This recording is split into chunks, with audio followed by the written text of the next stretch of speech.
ഈ സംഭവം നടക്കുന്നത് 1992 കാലഘട്ടത്തിലാണ്. നജീബ് എന്ന യുവാവ് തന്റെ കഷ്ടപ്പാടും ദാരിദ്ര്യവും സ്വന്തമായി വീടില്ലാത്തതിനാൽ വീടുണ്ടാക്കണമെന്ന ആഗ്രഹമായി ഇരിക്കുമ്പോഴാണ് തന്റെ സുഹൃത്തിന്റെ ബന്ധു വഴി സൗദി അറേബ്യയിലേക്ക് ഒരു തൊഴിൽ വിസ ലഭിക്കുകയുണ്ടായത്. ഈ ജോലി തനിക്ക് ലഭിക്കുകയാണെങ്കിൽ തന്റെ കഷ്ടപ്പാടുകളെല്ലാം അവസാനിക്കുമെന്ന് മനസ്സിലാക്കിയ നജീബ് മറ്റുള്ളവരിൽ നിന്നെല്ലാം കടം മേടിച്ച പൈസയുമായി സൗദിയിലേക്ക് പോകാൻ തീരുമാനിച്ചു. അങ്ങനെ തന്റെ സുഹൃത്തുക്കളെയും ഉറ്റവരെയും എല്ലാം ഉപേക്ഷിച്ച് നജീബ് തന്റെ സുഹൃത്തായ ഹക്കീമും കൂടെ സൗദി അറേബ്യയിലേക്ക് യാത്ര തിരിച്ചു. അങ്ങനെ സൗദി വിമാനത്താവളത്തിലെത്തിയ നജീബും തന്റെ സുഹൃത്തും തങ്ങളുടെ സ്പോൺസർ അന്വേഷിച്ച് ഒരുപാട് നടന്നു. ആ കാലത്ത് ഭാഷ വശമില്ലാത്തതിനാൽ ആളെ കണ്ടുപിടിക്കുക എന്നത് വളരെ ബുദ്ധിമുട്ടേറിയ കാര്യമായിരുന്നു. അങ്ങനെ അവർ സ്പോൺസറെ അന്വേഷിച്ച് നടക്കുന്നിടയിൽ പെട്ടെന്നൊരു അർബാബിനെ കണ്ടുമുട്ടുകയും തങ്ങളുടെ സ്പോൺസർ ആണെന്ന് തെറ്റിദ്ധരിച്ച് അദ്ദേഹത്തിനടുത്തേക്ക് അടുത്തു ചെല്ലുകയും ചെയ്തു. അർബാബ് പല കാര്യങ്ങളും അവരുടെ അടുത്ത് അന്വേഷിക്കുന്നുണ്ടായിരുന്നു. അർബാബ് പെട്ടെന്ന് തന്നെ അവരുടെ കയ്യിലുണ്ടായിരുന്ന വിസയും പാസ്പോർട്ടും എല്ലാം കൈക്കലാക്കുകയും അവരെയും കൂട്ടി പെട്ടെന്ന് യാത്ര ഇരിക്കുകയും ചെയ്തു. തങ്ങളുടെ സ്പോൺസറെ കണ്ടുമുട്ടിയതിൽ അവർ ഒരുപാട് സന്തോഷിച്ചു. പിന്നീട് നടന്ന കാര്യങ്ങളെല്ലാം അവരുടെ ജീവിതത്തെ മാറ്റിമറിച്ച സംഭവങ്ങളായിരുന്നു. അങ്ങനെ നല്ല ജോലിയും സ്വപ്നം കണ്ടവർ അറബിയുടെ വാഹനത്തിൽ യാത്ര ആരംഭിച്ചു. നഗരങ്ങളിൽ നല്ല കമ്പനികളെല്ലാം ആയിരിക്കും ജോലി എന്നൊക്കെയായിരുന്നു അവർ കരുതിയിരുന്നത്. പിന്നീട് മരുഭൂമിയിലൂടെ ഒരുപാട് നേരം സഞ്ചരിച്ച അവർക്ക് നഗരങ്ങളൊന്നും കാണാൻ പറ്റിയില്ല. പകരം ആൾ താമസം ഒട്ടുമില്ലാത്ത ചുട്ടുപൊള്ളുന്ന മരുഭൂമി മാത്രം. പോകുന്ന വഴിയിലാവട്ടെ അവർക്ക് വാഹനങ്ങളൊന്നും കാണാൻ പറ്റിയില്ല. അത്രയും മരുഭൂമിയുടെ ഉള്ളിലേക്കായിരുന്നു അയാൾ അവരെയും കൊണ്ട് പോയിരുന്നത്. അങ്ങനെ ഏറെ നേരത്തിന് ശേഷം അവരവിടെ എത്തിച്ചേർന്നു. അപ്പോഴേക്ക് നേരം ഇരുടായി. വണ്ടിയിൽ നിന്ന് പുറത്തിറങ്ങിയ നജീബിന് കാണാൻ സാധിച്ചത് ഭയപ്പെടുത്തുന്ന കാഴ്ചകളായിരുന്നു. മുന്നിൽ ഭീകരരൂപിയായ ഒരു മനുഷ്യൻ, 700ഓളം വരുന്ന ആടുകൾ, ഒട്ടകം, ഇതെല്ലാം കണ്ട് തന്നെ അടിമപ്പണിക്ക് കൊണ്ടുവന്നാണെന്ന് മനസ്സിലാക്കിയ നജീബ് അലറി വിളിച്ചു ഹക്കീമിനെ തൊട്ടടുത്തുള്ള ഫാമിലേക്ക് മാറ്റി. മസ്ര എന്ന പേരിൽ അറിയപ്പെടുന്ന 2 വ്യത്യസ്തപരമായിട്ടുള്ള ആട് വളർത്തൽ കേന്ദ്രത്തിലായിരുന്നു അവർ എത്തിപ്പെട്ടത്. വൃത്തിഹീനമായ സാഹചര്യത്തിൽ ആടുകളെയും ഒട്ടകങ്ങളെയും പരിപാലിക്കുന്ന ജോലിയായിരുന്നു നജീബിനെ അവിടെ കാത്തിരുന്നത്. നജീബ് അവിടെ എത്തിച്ചേരുമ്പോൾ അവിടെ ഒരാൾ കൂടെ ഉണ്ടായിരുന്നു. തനിക്ക് മുന്നേ കൊണ്ടുവന്ന അടിമയായിരുന്നു അത്. കാലം അതിനകം തന്നെ അയാളെ ഭീകരരൂപിയാക്കി മാറ്റിയിരുന്നു. തൊട്ടടുത്ത ദിവസം മുതൽ അറബി നജീബിനെ ആടിന്റെ പാല് കറക്കാൻ ഏൽപ്പിച്ചു. ജീവിതത്തിൽ ഇന്നേ വരെ ആടിന്റെ പാല് കറന്നില്ലാത്ത നജീബിന് ഒരു തുള്ളി പാല് പോലും കറക്കാൻ സാധിച്ചില്ല. ഇത് കണ്ട അറബി നജീബിന് മനസ്സിലാകാത്ത ഭാഷയിൽ ഒരുപാട് ചീത്ത വിളിക്കുകയും പട്ടിണിക്കിടുകയും ചെയ്തു. മരുഭൂമിയിലെ കൊടും ചൂടിൽ ഭക്ഷണവും വെള്ളവും ഇല്ലാതെ നജീബ് അവശനായി. തൊട്ടടുത്ത ദിവസം മുതൽ നജീബ് ആടുകളുടെ പാല് കറക്കാൻ പഠിച്ചു. അതിനുശേഷം ആടുകളെ മേയ്ക്കാൻ കൊണ്ടുപോയായിരുന്നു അടുത്ത ജോലി. അറബി നജീബിന് ഭക്ഷണവും വെള്ളവും നൽകാത്തതിനാൽ അറബി അറിയാതെ ആടുകൾക്ക് നൽകുന്ന അതേ വെള്ളം തന്നെയായിരുന്നു നജീബ് കുടിച്ചുകൊണ്ടിരുന്നത്. ഇങ്ങനെ കുറച്ച് നാളുകൾ കടന്നുപോയി. അങ്ങനെ തനിക്ക് മുമ്പ് ഇവിടെ ഉണ്ടായിരുന്ന അടിമ രക്ഷപ്പെട്ട വിവരം നജീബ് മനസ്സിലാക്കി. തനിക്കും ഇതുപോലെ രക്ഷപ്പെടാം എന്ന് മനസ്സിലാക്കി നജീബ് ഒരുപാട് സന്തോഷിച്ചു.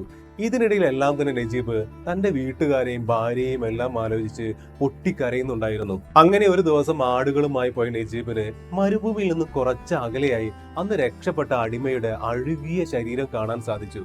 ഇത് കണ്ട നജീബ് തനിക്ക് ഇനി ഇവിടെ നിന്ന് ഒരിക്കലും രക്ഷപ്പെടാൻ സാധിക്കില്ലെന്ന് മനസ്സിലാക്കിയ അയാൾ പൊട്ടിക്കരഞ്ഞു. നജീബിന്റെ സങ്കടം കാണാൻ അവിടെ ആടുകൾ മാത്രമേ ഉണ്ടായിരുന്നുള്ളൂ. പിന്നീട് അങ്ങോട്ട് മസ്രയിലെ മുഴുവൻ ജോലികളും നജീബിന് തന്നെ ചെയ്യേണ്ടി വന്നു. പച്ചപ്പാലും കുബ്ബൂസും അറബി റൊട്ടിയും ചുരുങ്ങിയ അളവിൽ വെള്ളവും മാത്രമായിരുന്നു നജീബിന് ആകെ കിട്ടിയിരുന്ന ഭക്ഷണം. ആടിന്റെ ചൂര് കാരണം പാല് കുടിക്കുന്ന നജീബിന് ഇഷ്ടമില്ലായിരുന്നു. കുളിക്കാൻ വെള്ളമോ കിടക്കാൻ കിടക്കയോ വസ്ത്രമോ മറ്റൊരു ശുചിത്വ പാലത്തിലോ ഒന്നും തന്നെ അറബി നജീബിന് നൽകിയിരുന്നില്ല. ഇതിനിടയിൽ നജീബ് തന്റെ കഷ്ടപ്പാടുകളെല്ലാം ഒരു പേപ്പറിൽ എഴുതി നാട്ടിലേക്ക് അയക്കുന്നതിന് വേണ്ടി അറബിയുടെ കയ്യിൽ കൊടുത്തു. അത് ദേഷ്യത്തോടെ നോക്കിയ അറബി അത് കീറി എറിഞ്ഞു. തന്നെ ഇവിടെ നിന്നും ഒരിക്കലും മോചിപ്പിക്കില്ല എന്ന് മനസ്സിലാക്കിയ നജീബ് നിറഞ്ഞ കണ്ണുകളോടെ വീണ്ടും ജോലി തുടർന്നു.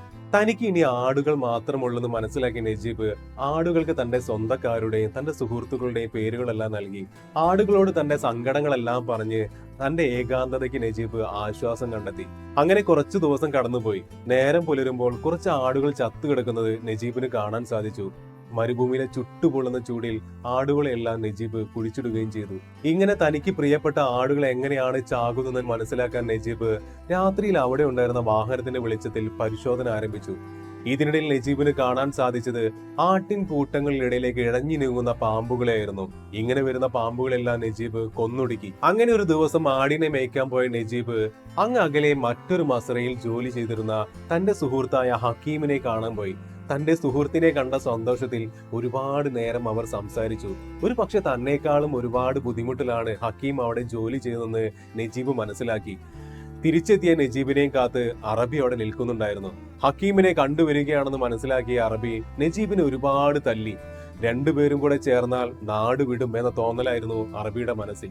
ഇതിനിടെ ഹക്കീം ജോലി ചെയ്തിരുന്ന മസറയിൽ ഇബ്രാഹിം ഖാദരി എന്ന പേരുള്ള സൊമാലിയക്കാരൻ കൂടെ ജോലിക്കാരനായി വന്നു. ഇങ്ങനെ കുറച്ചു നാളുകൾ വീണ്ടും കടന്നുപോയി.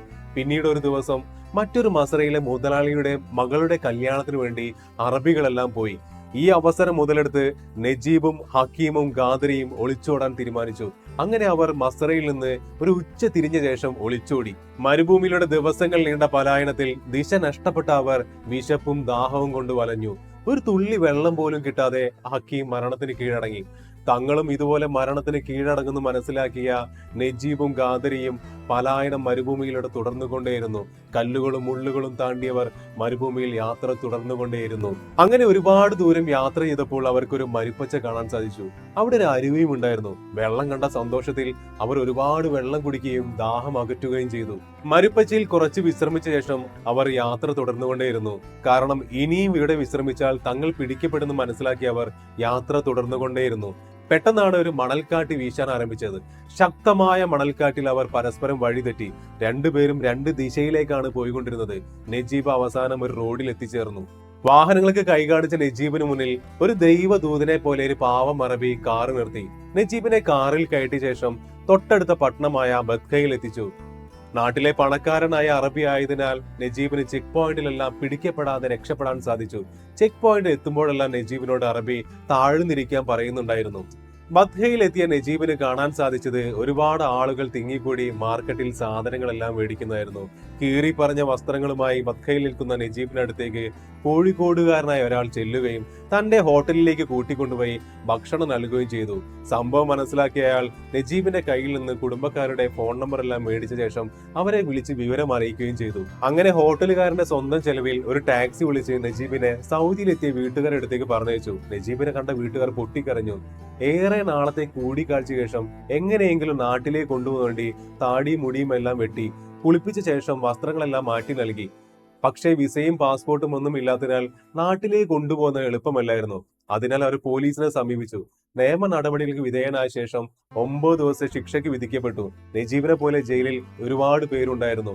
ഏറെ നാളുകൾക്ക് ശേഷം സ്വാദിഷ്ടമായ ഭക്ഷണം മതി വരുവോളം കഴിച്ച് ജയിലിൽ നിന്നായിരുന്നു നജീബ് പറയുകയുണ്ടായി. ജയിൽ മോചിതനായ നജീബ് ഇന്ത്യൻ എംബസി മുഖേന നാട്ടിലേക്ക് യാത്ര തിരിച്ചു. അപ്പോൾ നിങ്ങൾക്കോ നിങ്ങളുടെ വേണ്ടപ്പെട്ടവർക്കോ ഇത്തരത്തിലുള്ള ദുരനുഭവം നേരിടേണ്ടി വന്നിട്ടുണ്ടെങ്കിൽ താഴെ കമന്റ് ബോക്സിൽ രേഖപ്പെടുത്തുക. ഈ നല്ല വീഡിയോ നിങ്ങൾക്ക് ഇഷ്ടമായിട്ടുണ്ടെങ്കിൽ ലൈക്ക് ചെയ്യാനും ഷെയർ ചെയ്യാനും മറക്കരുത്. ഇനിയും നല്ല വീഡിയോയുമായി കണ്ടുമുട്ടുന്നവർക്കും എല്ലാവർക്കും ബൈ.